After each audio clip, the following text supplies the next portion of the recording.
As I said, this American Heart Association initiative benefits HBCUs, and one of them, of course, is Johnson C. Smith University. And Dr. Philip Otunabiro, Director of the Center for Renewable Energy and Sustainability at Johnson C. Smith, joins us right now. Doc, how you doing?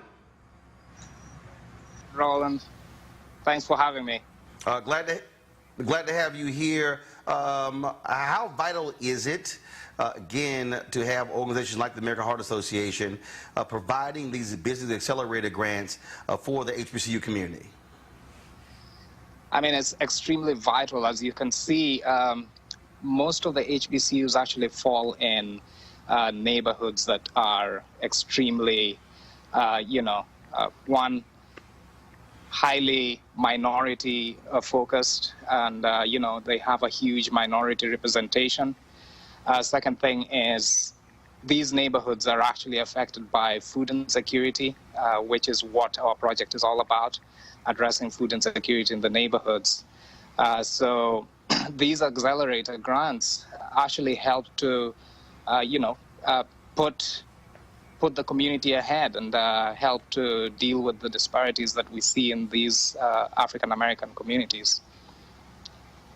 Dr. Cynthia Weavers Brown, she is the chair and associate professor in the Department of Health, Physical Education, and Sports Studies at Winston-Salem State University. She also joins us.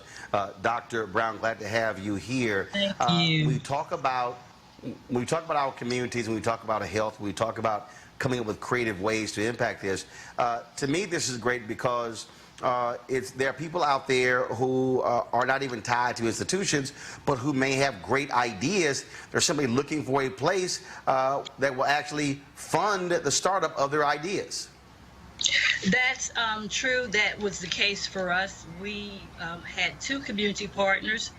One was an elementary school. The other was a local community advocate that wanted to start or is starting an urban gardening initiative.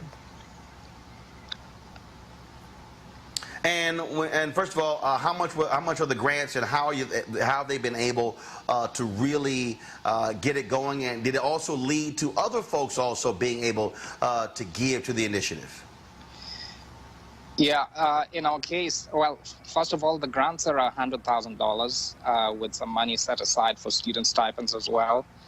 That is not insignificant. As you can see, that is funding that goes directly to the community and can achieve a lasting impact. Now, with our particular initiative, we've been able to pull a number of organizations that are actually helping the students to achieve their objectives. For instance, our hospital system here, Atrium Health, is going to be helping the students to organize around, addressing these social determinants of health. We have Loaves and Fishes and the Bulb, which is a mobile food delivery service here in the Charlotte area. So just some great momentum that we see, the students are definitely gearing towards a very productive summer. Fall. And the same Dr. thing is true. The same thing is true for us here at WSSU. We were able to partner with several other organizations. The S.G. Atkins Community Garden, we introduced the children to gardening. We were able to partner with some community organizations here. We also were able to partner with the National Cycling Center to introduce the students to cycling, not introduce them, but to provide cycling for the children. So it leveraged for us several different partnerships. All right, then. Well, look, we certainly appreciate both of you joining us to share your thoughts on how these American Heart Association Business Accelerator grants impact HBCUs, and we look forward to being there on October 17th to see who the next winners are of these grants. Thank you. Thank you so much.